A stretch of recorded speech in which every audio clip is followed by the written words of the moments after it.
Donc bienvenue donc pour la 4e conférence d'aujourd'hui, une table ronde, enfin plutôt basse là, avec Bertrand Brocard, créateur, fondateur de CobraSoft. Donc moi le parti c'est de, je sais qu'il y a certaines personnes qui savent l'historique, qui savent qui c'est, qui connaissent même très très bien pour certains, qui collectionnent même pour certains, mais bon, c'est pas le cas de tout le monde, donc le parti pris c'est quand même de faire découvrir. Donc je me positionne comme le newbie que certains sont et que je suis un peu, tous un peu newbie dans quelque chose.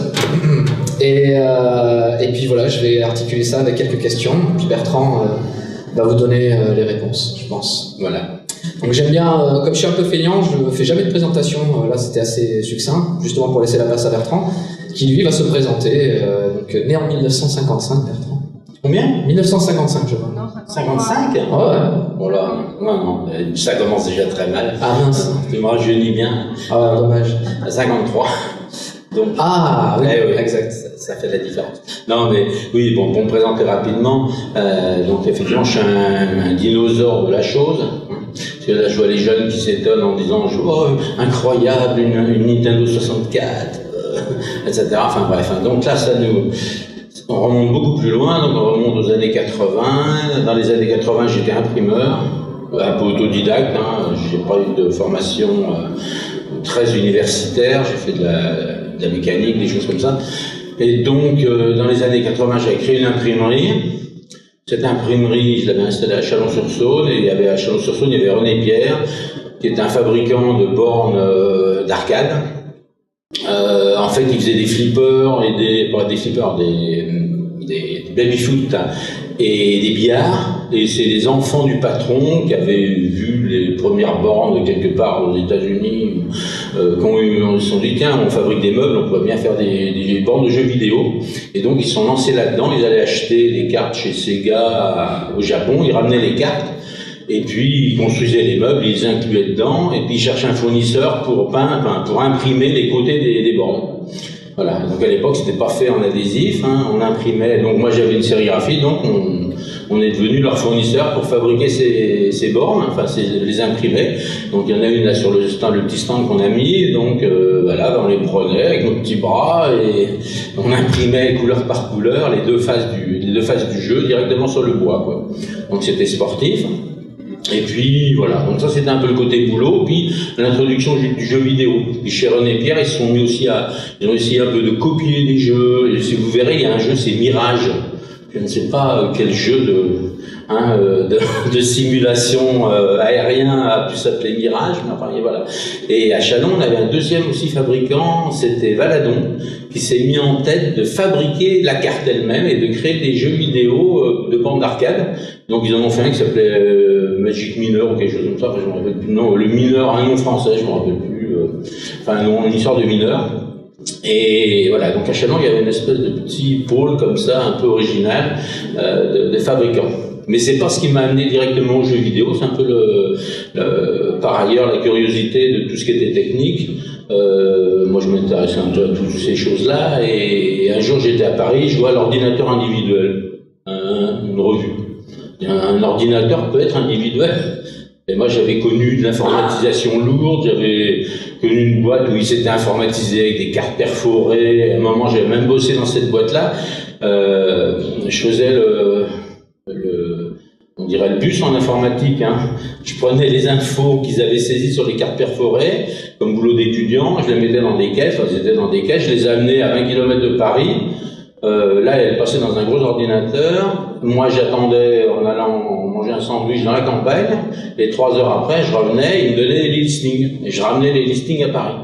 Donc, c'était un boulot d'étudiant. Et je voyais un peu justement le côté informatique par ce biais-là.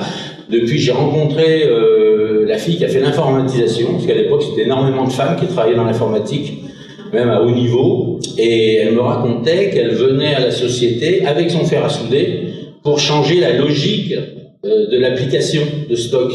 Quand il trouvait un bug, elle revenait, il soudait, elle faisait les trucs logiques, c'était de la logique soudée, en fait. Enfin, quand on y pense, bon, ça c'est les années 60.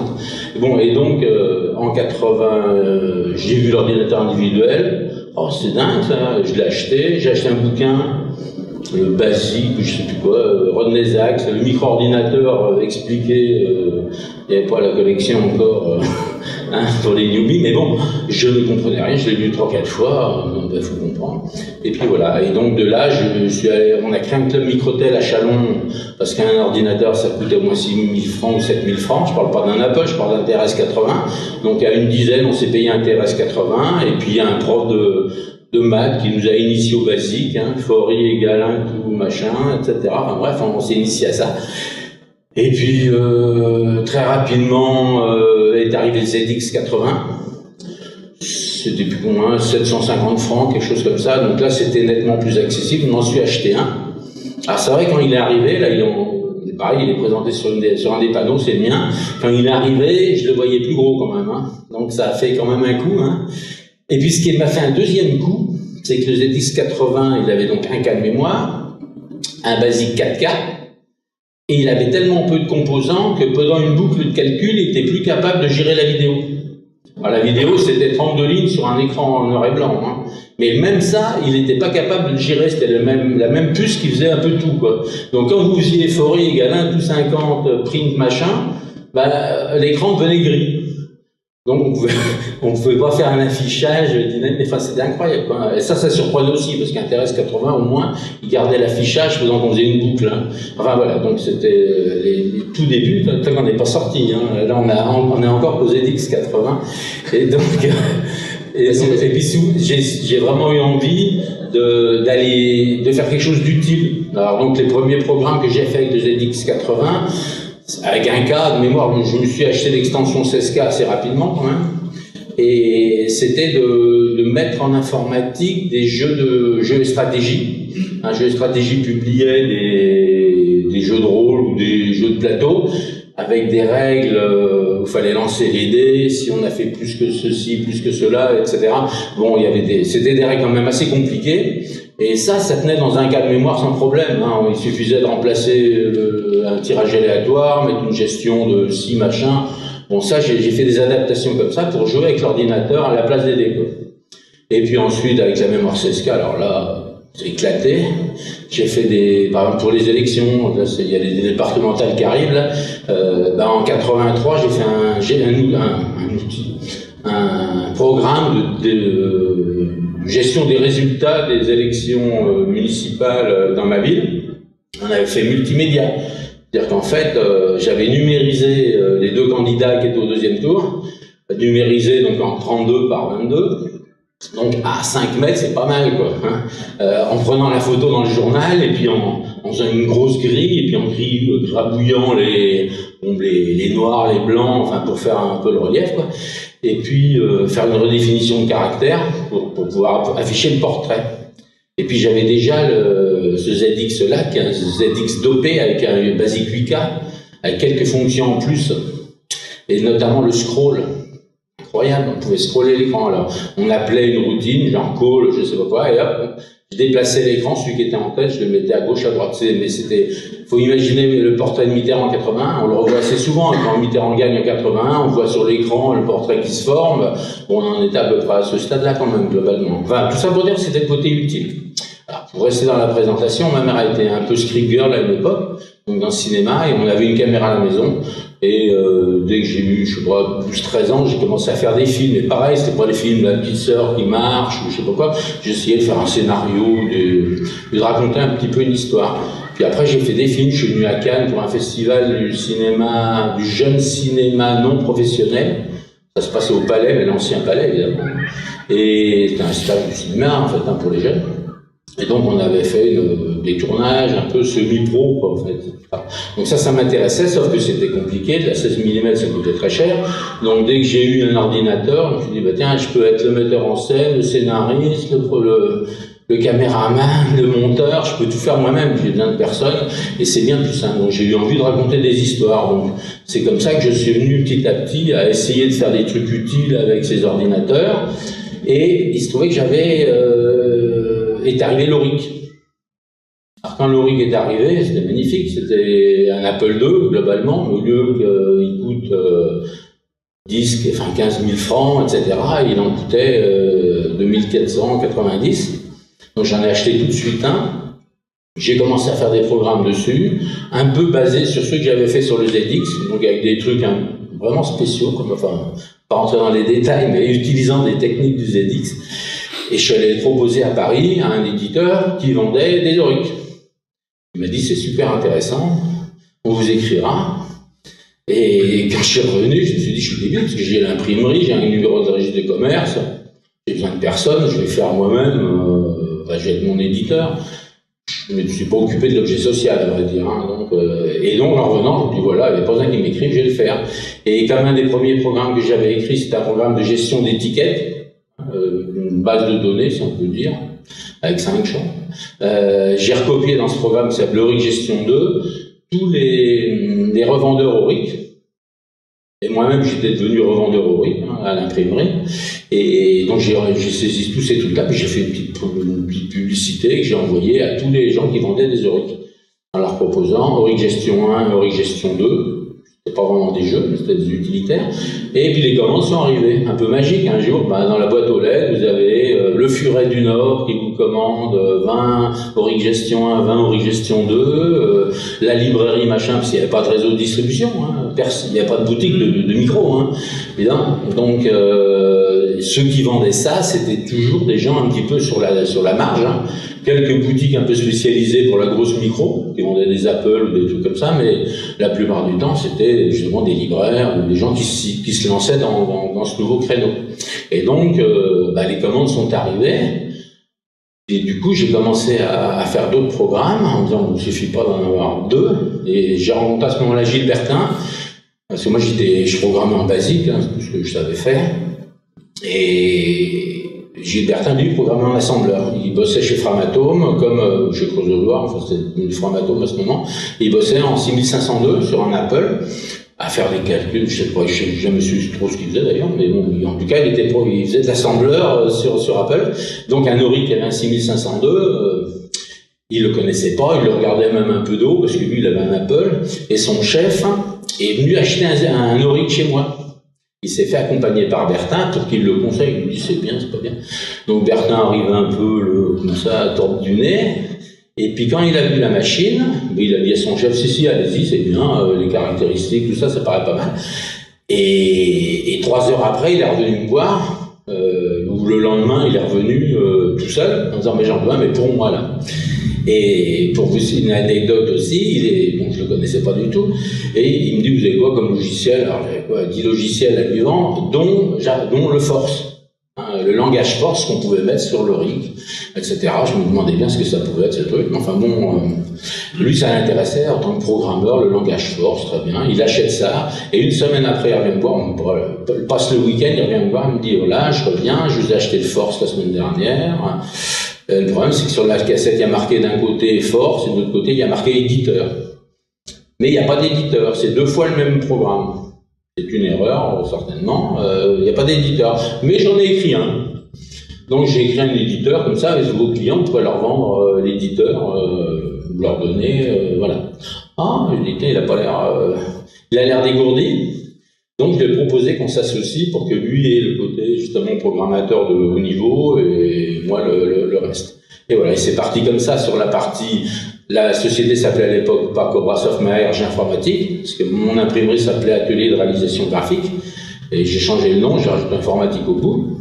Et puis on se dit c'est quand même pas très sexy quand même comme nom, et quand on s'est associé, on a dit il faut qu'on trouve un nom. Alors je ne sais pas comment c'est venu, je me rappelle plus du tout. Il y en a dit c'est un anagramme de brocard, mais en fait non, c'est venu comme ça.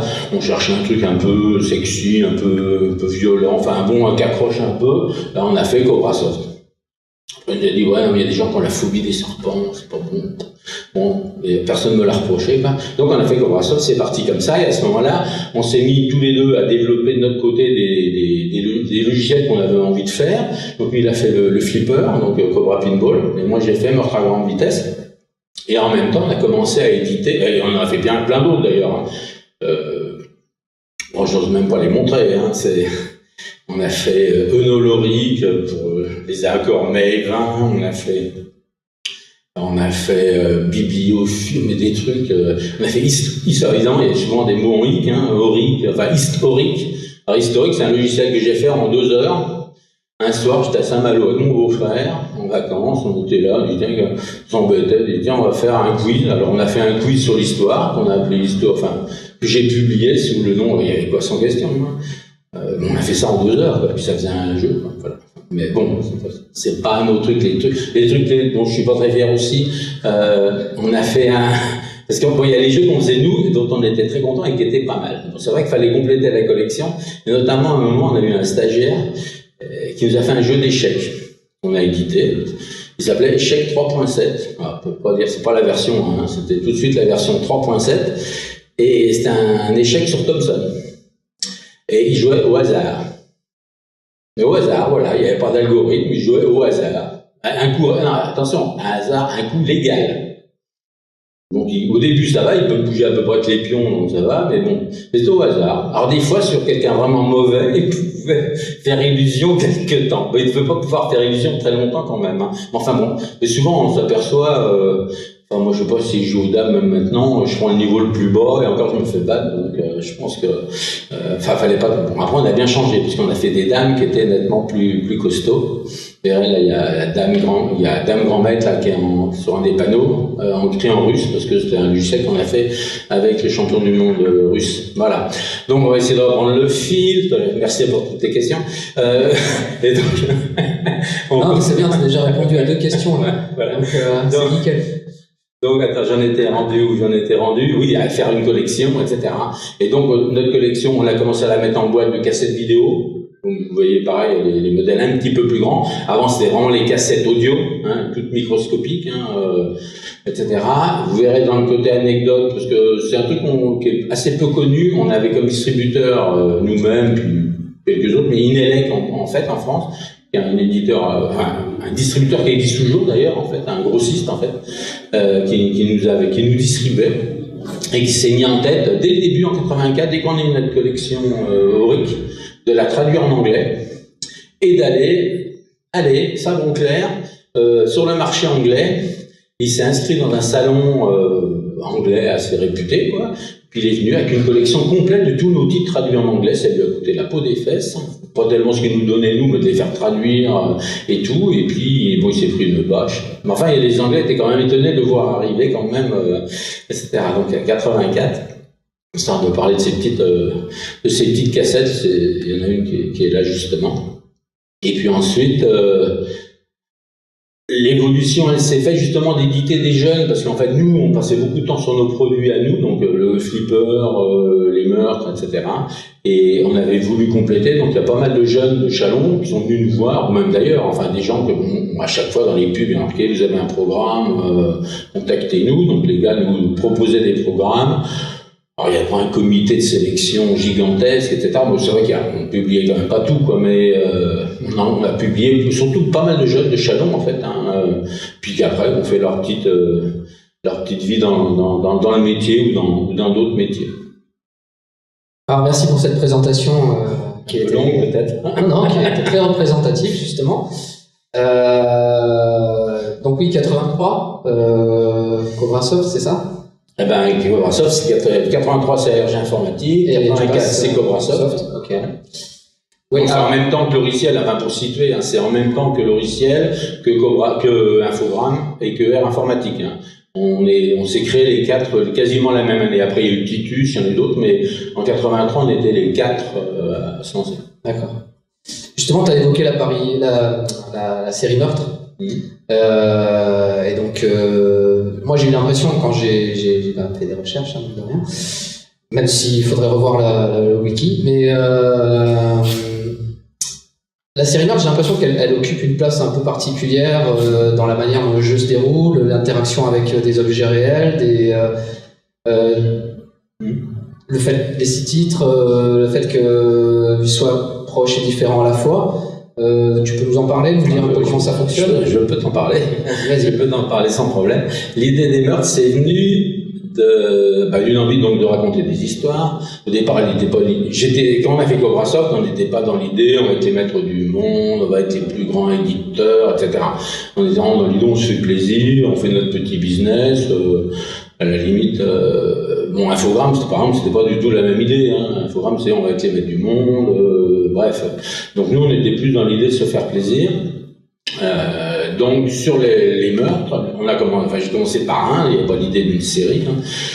Et l'idée, c'était aussi de se dire, on n'a aucune capacité graphique.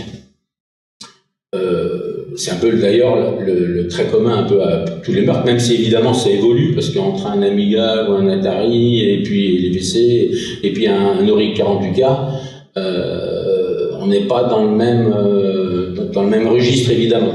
Je parle pas d'un ZX, mais même un Auric 48K, faut imaginer quand même que l'intégralité du programme, dans Meurtre à grande vitesse, techniquement, l'intégralité est dans la ROM. Hein. Il y a dans la RAM, hein, parce qu'en fait, il n'y a pas d'accès cassette, il n'y a pas d'accès disquette, il n'y a rien du tout. Donc tout tient dans le 48K. Donc si on prend le listing de Meurtre à grande vitesse, il est un petit peu plus long que mes deux bras, quoi. Il fait, je sais pas, je l'ai là, il fait quoi? Allez, il fait 3 mètres, enfin même pas plus, 3 mètres maximum, hein, et c'est en basique, et il y a tout, les décors, les machins. Les décors, c'est une redéfinition de caractère pour dessiner un siège de TGV, une place, un bord, etc. Donc tout est fait avec 5 ou 6 caractères redéfinis, hein. Donc ça prend pas beaucoup de place. J'ai mis sur les panneaux là-bas un petit rappel sur l'histoire de mémoire. Parce qu'effectivement, maintenant, on a son téléphone, machin, etc., ou ils ont truc, ah bah oui, j'ai pas 1 giga, je peux rien faire, j'ai pas 1 méga, etc. Nous, on avait, on va dire 48K, hein, et j'ai mis le petit calcul, parce que même quand on le sait, on a du mal à imaginer, hein. Si 1 kilo de RAM, ça pesait 1 kilo, mon téléphone, il pèserait 32 000 tonnes. Ça fait 85 TGV, hein. C'est l'histoire de se relier à Meurtre à grande vitesse. 85 TGV, hein. Ah, ça vous donne une idée. Donc on n'est pas du tout dans les mêmes ratios. Maintenant où on est dans les mêmes ratios, c'est sur le gameplay, c'est sur l'intérêt, etc. Parce que finalement ça fonctionne. Donc l'idée c'était donc dans Meurtre à grande vitesse au départ, c'est créer une unité de lieu, de temps, etc. C'est un peu le point commun qui est à tous les meurtres en fait. Il y a un temps, on a un temps disponible. On peut refaire autant de fois l'aventure qu'on veut, mais en gros, elle se passe toujours dans 1 heure, 1 jour, 1 semaine, etc. Enfin, il y a toujours un compte à rebours, si on peut dire, et il va se passer quelque chose. Voilà, ouais, là, on est sur la haute définition.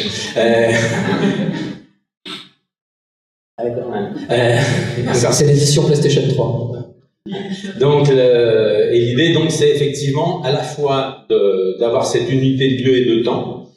Donc, Meurtre à grande vitesse, on est dans le TGV, on est en 83 ou 4, le TGV, et c'est 81, donc c'est moderne, hein. Le TGV, ça fait rêver, hein. C'est pas comme maintenant, hein. À l'époque, quand vous atteigniez le 260, maintenant ils sont à 300 km/h, voire 320 certains, mais à l'époque, on partait du Creusot ou de Chalon, quand on arrivait à 260 km/h, vous aviez un message. Ici, je sais plus comment il disait, le conducteur du train, notre vitesse est stabilisée à 260 km/h. Et vous étiez là, puis c'était encore des ressorts, hein. Donc, c'est pas la peur, hein, mais ça vibrait, hein. Parce qu'on n'avait pas encore c'était des suspensions à ressort encore. Enfin bref. Je m'éloigne du sujet. Donc unité de lieu, etc. Donc on a un certain temps. Et puis comme on n'a rien à mettre sur l'écran, on n'envoie pas une photo d'écran. Enfin bon, l'écran, c'est vraiment, il y a le wagon qui représente 1/4 de l'écran, et puis il y a une croix qui clignote pour dire je suis là. Tout se passe à travers quelques dialogues.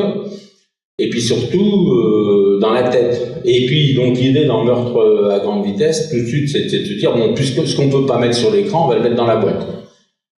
Donc on va mettre dans la boîte des indices, on va mettre des objets additionnels qui seront du support justement pour donner de la vérité, pour donner de la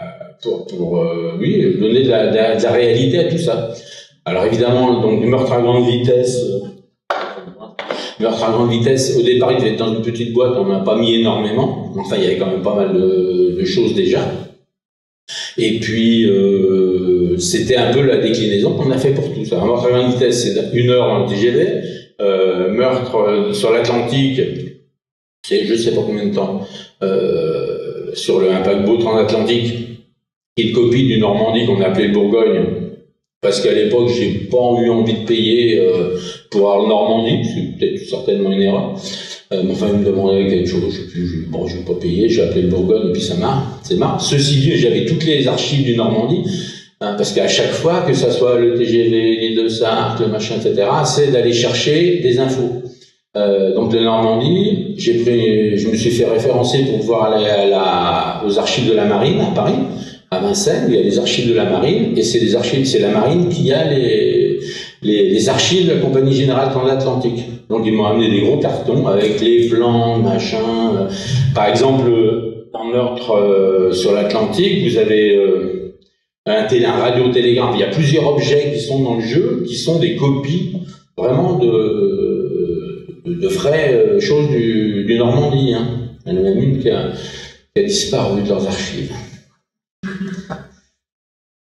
La prescription maintenant. J'ai pas pu résister. Ça va être le télégramme en fait. Une preuve maintenant finale. Ouais. Voilà. Enfin tout ça, c'est basé sur des choses le plus concrètes possible. Alors Normandie, et pareil maintenant, on parle beaucoup de Enigma. Il y a eu le film sur Turing, etc. Toute l'histoire qui est derrière Meurtre sur l'Atlantique, c'est l'histoire de Turing, de l'Enigma, du projet Ultra, de toutes ces choses-là qui à l'époque venaient d'être dévoilées. C'était déclassifié depuis pas très longtemps et on commençait d'en parler. Et maintenant, l'Enigma, on voit tous les coins de rue, si on peut dire, mais à l'époque, c'était vraiment extraordinaire. Et dans Meurtre à grande vitesse, sur l'Atlantique, il y a un plan qui est caché quelque part dans un des docks et c'est justement une photo de l'Enigma, etc. Enfin, c'était l'histoire, en fait, un peu de Turing et de tout ce décryptage, etc. Et ce qui est marrant d'ailleurs, c'est que moi j'imaginais qu'il était jamais, enfin dans le jeu, j'envoie Turing aux États-Unis, il s'appelle Turing dans le jeu, je sais pas pourquoi vous appelez Turing, et il part aux États-Unis pour rencontrer des savants américains. Et il se trouve que c'est vrai en fait, ça je ne savais pas, c'est. Enfin, bref. Meurtre à Venise, ça se passe dans Venise. Pareil, je suis allé à Venise, en long, en large, en travers, prendre des photos, prendre des choses comme ça, et ça se joue sur un vrai plan de Venise. Meurtre en série, c'est à Sark. J'ai fait je sais pas combien de séjours à Sark, justement pour se plonger dans la réalité du jeu. Et quelque part, ça ressort, hein, parce que ça fonctionne. Meurtre dans l'espace. À l'époque, on est venu encore, on n'arrête pas d'être ici, on est tout le temps, on est en Bourgogne, on passe notre temps ici. On est venu à Sophia Antipolis à l'époque où il y avait le Space Camp de Patrick Baudry. Alors ça a pas fait long feu, hein, le Space Camp ici. Hein, je ne sais pas si vous voyez ce que c'est une espèce de centre de loisirs sur les techniques spatiales où vous habillez enfin c'est pour un peu les gamins, mais c'est des stages genre 3-4 jours, il y a une centrifugeuse, il y a des simulateurs, il y a une navette, etc. Bon, il y en avait plusieurs aux États-Unis, il y en a plein, il y en a un en Belgique, ils ont décidé d'en faire un en France. Donc sous le nom de Patrick Baudry, donc c'était à Sophia Antipolis, à côté d'ici, etc. Et ça a fait flop. Mais nous, on est venu passer, avec le programmeur et la graphiste, on est venu passer 3 jours, faire le stage des formateurs. Parce qu'ils se trouvaient que c'était les formateurs qui formaient. Donc ils nous ont dit, venez. Donc on a passé 3 jours dans les simulateurs, dans la centrifugeuse, etc. Enfin bref, vous voyez, tout ça pour s'imprégner. Après, à la Cité des Sciences, où il y a la station orbitale n'existait pas à l'époque, hein, c'était qu'un projet. Donc, mais si on regarde le jeu, la station orbitale, ça ressemble à la station orbitale en fait, hein, en simplifié, parce que c'est pas si compliqué que ça, c'est un peu plus compliqué que ça, mais globalement, on a essayé d'être très fidèle. Hein. De la même façon, dans le jeu, il y a la navette Hermès. On n'a pas pris la navette des Américains, on a pris la navette de Dassault, qui était un projet à l'époque pour faire une navette européenne. Voilà. Enfin bref, il y a toujours ce côté, faire un mélange de réalité et surtout de laisser la liberté aux joueurs. C'est-à-dire qu'en fait, moi j'ai jamais aimé les jeux d'aventure où tu rentres dans une pièce et à ce moment-là il y a une porte où il y a une énigme et puis t'es bloqué. Donc il faut que tu trouves l'énigme, etc. Dans tous les meurtres, le principe c'est la liberté du joueur. Il va où il veut, fait ce qu'il veut et par contre le temps passe. Et ce qui fait que chaque fois qu'on rejoue le jeu, en fait, on est toujours confronté à cette durée limitée, mais on peut s'orienter vers un truc en disant, tiens, j'ai pas interrogé machin, je vais aller l'interroger ce coup-ci, ou je vais regarder ce qui se passe à telle heure, etc., puisque le temps passe, et éventuellement on peut l'accélérer, on peut pas le revenir en arrière, mais on peut éventuellement accélérer pour aller plus vite. Hein, donc c'est toujours le même principe, liberté du joueur. Et aussi l'autre principe qu'il y avait, c'était de se dire, le joueur, nous on n'est pas là pour qu'il soit bloqué devant une porte et qu'il fasse rien, et ou qu'il trouve jamais un indice, ou qu'il trouve rien, donc on veut qu'il gagne. Donc il faut lui donner les moyens de gagner. Donc s'il comprend pas, on va mettre les points sur les i, et notamment, par exemple, on va intégrer par exemple un jeu, une espèce de quiz pour lui dire, est-ce que vous êtes capable de répondre à ces questions-là? Donc il ne s'agit pas de dire, j'ai trouvé, je suis arrivé au dernier tableau, parce qu'on est à peu près jamais dans... Bon, il y a toujours quelque chose qui dit que vous allez trouver, quoi, vous avez gagné, mais on est plus dans le truc, est-ce que vous avez trouvé ça et ça et ça? Ce qui fait que le joueur, s'il ne sait pas trop quoi faire, il dit, tiens, question numéro 1, comment s'appelle le contrôleur du train? Mais bon, je sais pas si c'est vrai, mais c'est un exemple. Hein. Parce qu'on a dit, ah bon, il y a un contrôleur. Ah bon, il a un nom. Donc, je vais faire une partie en essayant de trouver cette information-là. Hein. Et comme ça, il y a toujours un certain nombre de questions qui permettent qui sont des indices, en fait, quelque part, pour dire, tiens, je pourrais faire ça aujourd'hui, chercher ce renseignement-là. Et petit à petit, les choses se construisent progressivement. Ça, c'est aussi une des originalités du jeu. Plus du côté... alors, une originalité aussi du jeu qui s'est mise en place dès Meurtre sur l'Atlantique, je pense, c'est de pouvoir s'intégrer dans le jeu. Donc, vous avez vu que dans les jeux, il y a des personnages la plupart du temps. Alors, dans Meurtre à grande vitesse, c'est vraiment très, très, très frustre au niveau des personnages. C'est un petit peu mieux dans Meurtre sur l'Atlantique, mais en fait, on est encore avec des résolutions genre 20 par 30 au niveau des personnages, quelque chose comme ça, tout petit. Mais on donnait un moyen au joueur de se mettre lui dans le jeu. C'est-à-dire qu'on lui donnait la technique pour dire, si vous voulez vous mettre dans le jeu, vous prenez une grille de... Quelquefois, on fournissait le papier calque, peut-être dans certains, des croix, enfin, une grille. Alors, disant, vous prenez une photo de vous essayez de trouver quelqu'un pour vous la photocopier, parce que à l'époque, les photocopieuses ne couvraient pas les rues, donc vous essayez de trouver quelqu'un pour vous agrandir une photocopie de votre tête, et puis, une fois que vous avez votre tête, vous noircissez certains carreaux, et ensuite, vous transformez les carrés noirs en 1 et les carrés blancs en 0, et puis vous redéfinissez les caractères avec un petit programme qu'on vous donne, vous tapez à part, et hop, ça vous donnait une grille qu'on pouvait injecter dans le jeu. Donc il fait que vous étiez un personnage. Alors, maintenant on dit, c'est incroyable, j'ai pu me mettre dans le jeu en 3D et tout. C'était un peu le même principe, on pouvait s'inclure dans le truc. Alors niveau anecdote aussi, dans les jeux, il y a beaucoup de personnages. À l'époque, dans Meurtre sur l'Atlantique notamment, c'est assez amusant à voir, de regarder quels sont les personnages que j'ai utilisés pour faire les graphismes. Moi, étant pas graphiste moi-même, des fois je faisais appel à des graphistes pour faire les dessins, mais j'essayais de faire le maximum moi-même, donc je faisais à partir de photos. Donc par exemple, là, pour Meurtre sur l'Atlantique, vous avez, on a fait n'importe quoi, on a mis le capitaine Haddock, on s'est pas occupé de chez Moulinsart et de la fondation Hergé. Donc on a mis le capitaine Haddock, on a mis des personnages comme ça, on a mis des acteurs de cinéma, on a mis on a mis tous les gens du jeu. Pour ça, je montrais là, tout à l'heure ma photo qui est dans Meurtre sur l'Atlantique, mais il faut l'imaginer, la photo, elle est grande comme ça, etc. Mais il y a des programmeurs, après on a mis des vedettes, enfin bon, j'ai trouvé un livre de cinéma avec des grands portraits, là, il était pile à la taille 21-29-7, plein pot, donc c'était facile à numériser.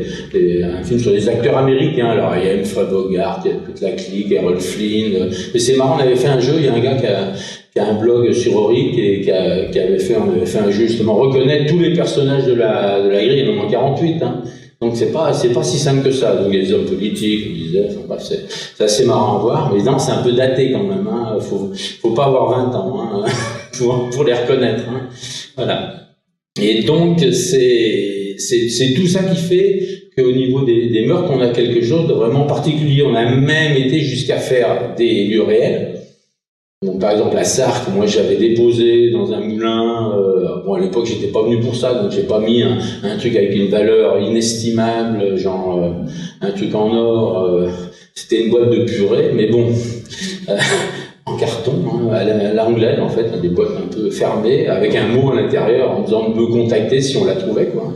Et les gens me disaient de l'île de Sarthe, mais les gens ils viennent, hein, ils prennent le bateau à Saint-Malo, ils viennent, ils sont pas venus 2000, hein, mais ils viennent et puis ils nous demandent, ils nous expliquent, ils nous posent des questions sur le mort du truc, sur le moulin et tout. Enfin ouais, c'est assez marrant, quoi. Et on avait fait à la cité, pas la cité des sciences, mais à la Grande Halle de la Villette à l'époque en 86 ou 7, donc il y avait un truc sur le jeu vidéo qui s'appelait Mégane, et on leur avait proposé de mettre un décor à peu près grand comme le carré, là, le rectangle, avec un décor du jeu dans lequel on pouvait rentrer.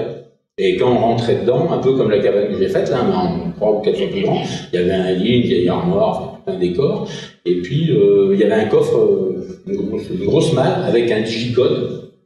Il fallait ouvrir pour trouver ce qu'il y avait à l'intérieur du digi, enfin de la malle, etc. Je sais même plus si on est dedans, mais voilà. Enfin, il y a toujours cette espèce de mélange entre le vrai, le faux, et on avait mis aussi des trucs télématiques, des répondeurs. Dans Meurtre à grande vitesse, même c'est le premier, il y a quand même une cassette audio avec un enregistrement.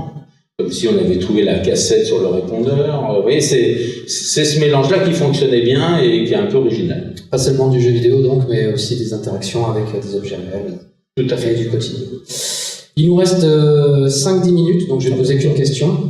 Je vais te demander, mais je vais en concentrer 2 en fait, parce qu'il y a 2 choses que je voulais aborder avec toi.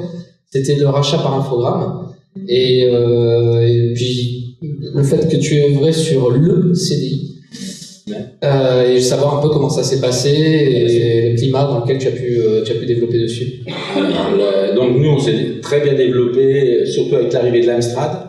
On avait conservé une partie boutique, hein, puisque je vous avais dit que je vendais sur la boutique à RG, je vendais des ordi, donc on a suivi un peu le marché.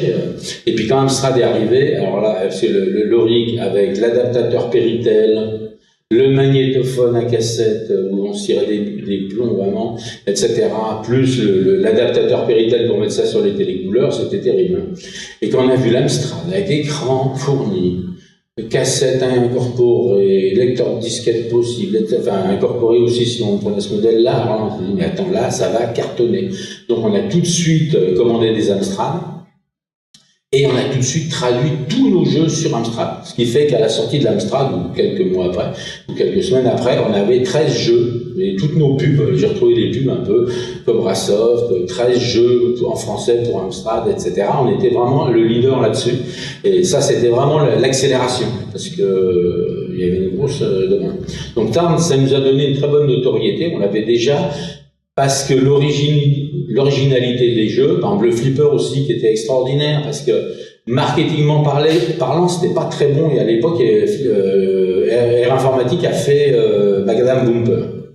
Et Macadam Bumper, c'était pas un bon flipper, dans le sens que c'était comme un casse-brique, en fait la balle, si vous voulez, elle rebondissait un peu comme dans un casse-brique, elle rebondissait sur les objets, quoi. Mais comme une balle de casse-brique. Alors que nous, le flipper, Bertin avait fait des routines qui fait que, par exemple, si on était dans une boulotte, les accélérations étaient données, la trajectoire, elle était précalculée, on était sur des rails, un peu comme dans un flipper. Si on secouait, ça faisait tilt, enfin, ça avait des réactions de flipper. Donc, on sentait en jouant. On sentait pas. Alors que Macadam Bumper, la balle, elle rebondissait pas pareil, quoi. Mais Macadam Bumper, ils avaient fait, comme c'était un truc basé sur le dessin, on pouvait construire son flipper. Il suffisait de prendre le dessin d'origine, puis de rajouter des objets ou d'en créer un nouveau, etc. Donc ça, marketingment parlant, c'était très très bon. Et cette année-là, on a eu le tilt d'or pour le flipper, même Macadam Bumper aussi, je crois. Et on a eu donc ce premier tilt d'or. L'année d'après, on a eu un tilt d'or pour Meurtre sur l'Atlantique, ou je ne sais plus lequel, quelque chose comme ça.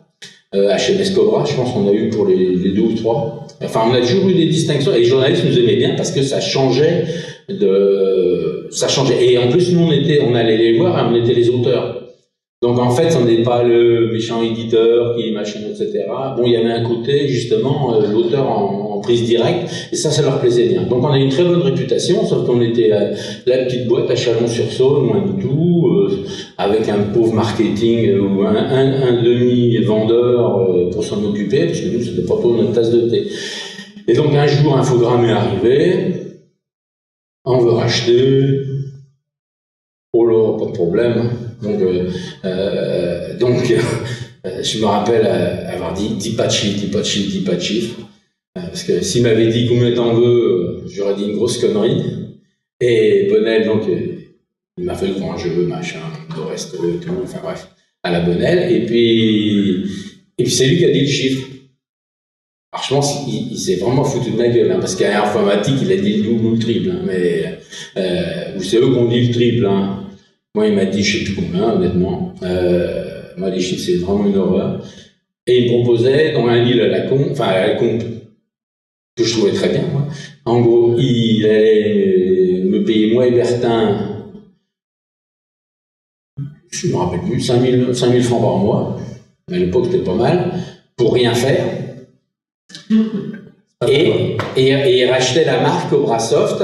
C'est un moyen de payer, faire payer la marque sur elle-même. En fait. Donc, en gros, il achetait la marque, mais c'était une bonne somme parce que j'ai acheté ma maison, pas avec le prix, mais c'était l'apport, en fait. Hein. J'ai amené l'apport avec la somme, c'était donc quand même cher, quoi.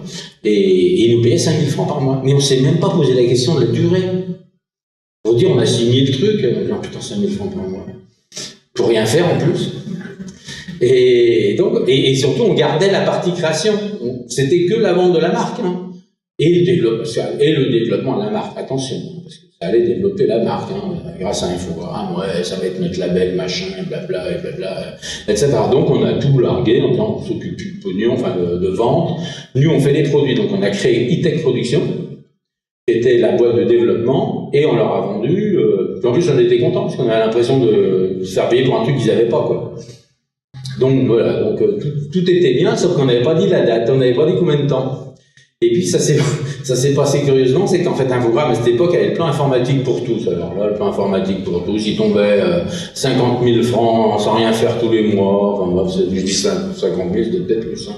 C'était vraiment le tapis rouge et le cash qui rentrait, sauf que le plan informatique s'arrêtait. Et eux, ils n'avaient pas des produits qui vendaient terrible quand même, et puis donc ça commençait avec les vaches maigres. Donc ils payaient plus. Nous, Cobrasoft, on développait Meurtre à Venise, on avait développé HMS Cobra, etc.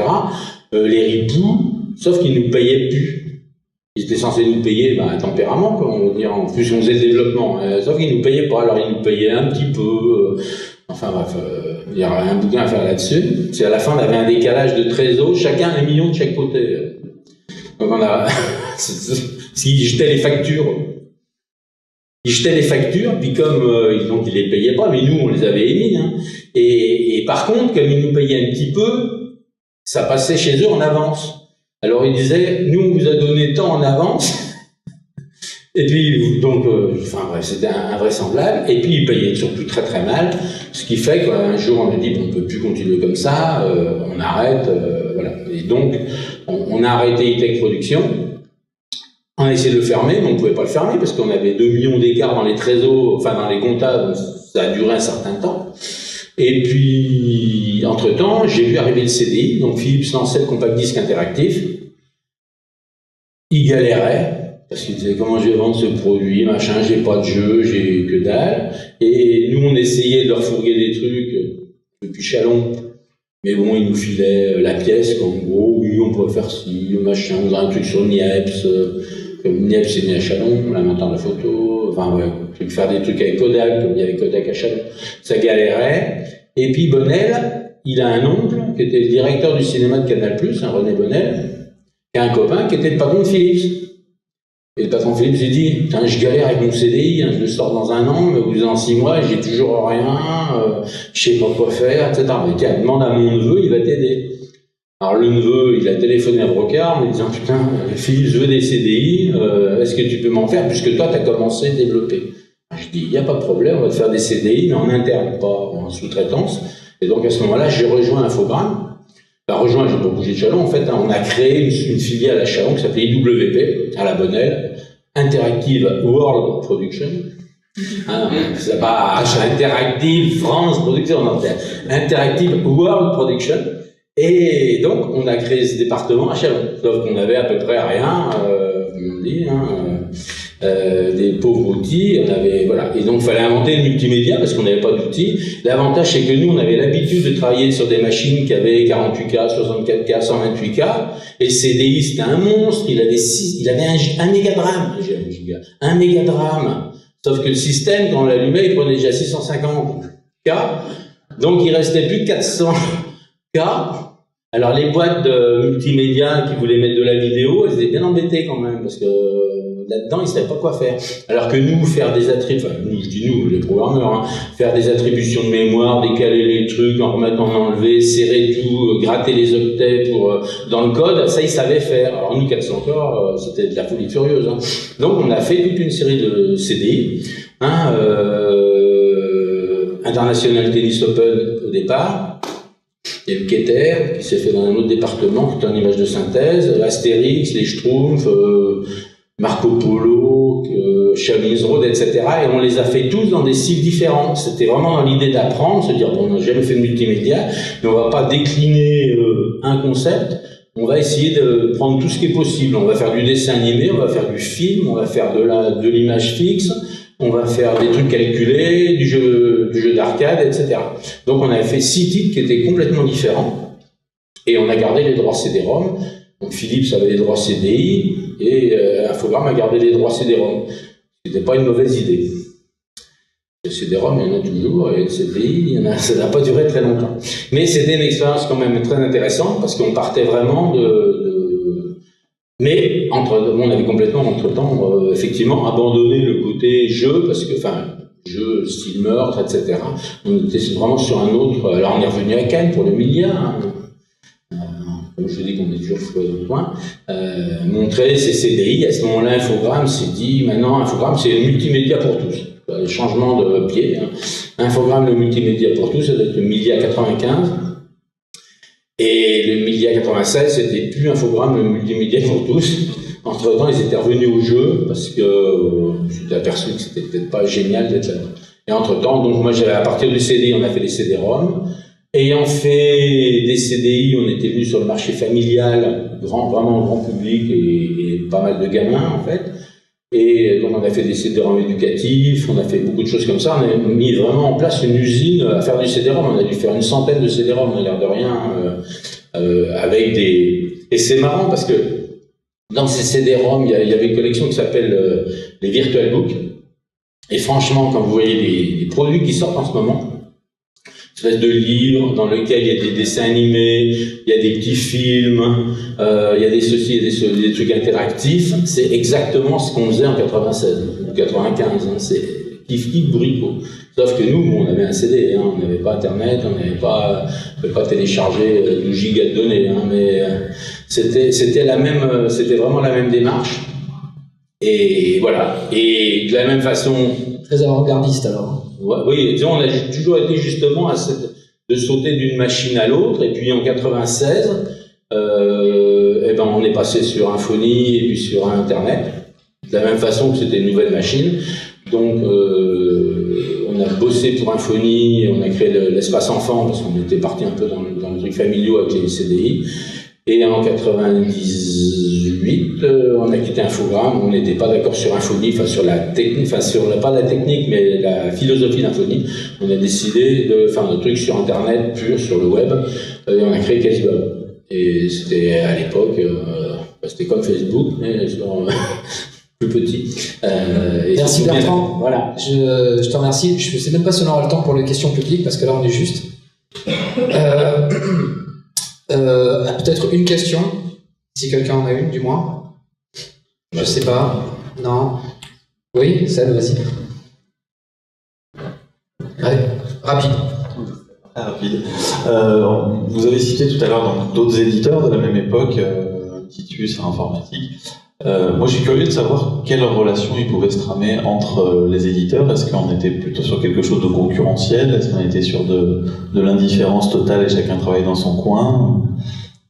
Ouais, on était un peu sur l'indifférence. En fait, d'abord par la distance, en fait, on se rencontrait essentiellement une fois par an au Tilt d'Or.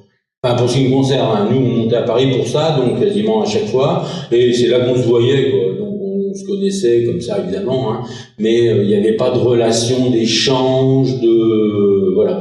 Donc après logiciel, on les a bien connus parce que quand on a fait Tech Production pour différencier nos sources de revenus, on a fait des développements pour logiciel. R Informatique, ils avaient été achetés en même temps que nous par Infogrames. Donc ils faisaient partie d'Infogrames. C'est pareil, on se voyait presque pas avec. On se voyait à l'occasion d'événements ou de choses comme ça, d'un salon, mais on peut pas dire qu'il y avait d'échanges vraiment. Alors peut-être que les Parisiens entre eux se voyaient peut-être plus. Moi je me rappelle la rencontre avec Bonnet la première fois, on a fait le concours, l'agence Octet, qui est un truc gouvernemental pour la promotion des supports numériques en 84 ou 80. avait organisé un concours, on concourait tous, moi avec Meurtre à grande venue, à grande vitesse, Infogrames avec la quête, avec, je sais plus comment ça s'appelait le jeu, et il arrivait, Bonnel, dans l'entrée, où on était tous dans nos petits souliers, à attendre sur notre chaise de passer à la commission, avec notre petit jeu sur les genoux. À un moment, je savais pas que c'était Bonnel, il arrive, bonjour, etc. Et il nous a tous distribué à chacun un exemplaire du jeu qu'ils avaient qu'ils allaient présenter, en fait. Oui, je suis Benoît Bonnel, hop. Et il a distribué à tout le monde un exemplaire, c'est juste qu'il n'a pas dédicacé. Et voilà, c'était comme ça qu'on le connaissait. Et tout. Bon, il l'a gagné, hein, c'était un peu prévu déjà. Donc, ouais. Merci Bertrand. Je pense que s'il y en a d'autres qui ont des questions. Si les gens ont des questions, donc il est là, hein, il est donc à son poste stand, oui. superbe interface que tu as créée. Pour info, l'idée de cette structure, en fait, j'ai encore pas 30 secondes.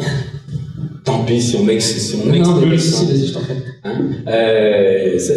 Quand j'étais chez Infogrames, j'ai bossé pendant très longtemps sur le projet de cité des jeux vidéo à Lyon, qui s'est jamais fait. Et c'est à moi qu'il avait confié le projet, parce que déjà je gardais un certain nombre de choses, etc. Ce projet n'avait pas pu se faire, on a décidé de le faire sous forme d'expo, qui n'a pas pu se faire, on a essayé de le refaire sous forme d'expo, enfin bref. C'est des grandes expos à 3-4 000 m², des gros machins qui n'ont jamais pu se monter à l'époque, et par contre j'ai gardé tous les éléments, et c'est pour ça qu'à l'occasion là, de Ripley, là, quand on m'a invité, je dis écoute, tiens, je vais commencer à construire une structure pour faire une mini-expo. Alors la mini-expo, ça devrait porter 3 modules comme ça, en fait, donc 18 panneaux de 6, en fait, pas tout sur Cobra, mais un peu plus généraliste, et l'idée c'est après de faire tourner ces panneaux dans des médiathèques ou des choses comme ça, pour aller montrer ce que c'est que le jeu vidéo, en partant, parce que finalement, ce qu'on voit aujourd'hui, c'est jamais qu'une déclinaison de ce qu'on faisait à l'époque. Hein, on retrouve les mêmes problématiques en métier, en technique, même si ça a beaucoup évolué. Hein, voilà. Donc ça, c'est un petit module de départ. Voilà. Merci Bertrand. Merci à vous.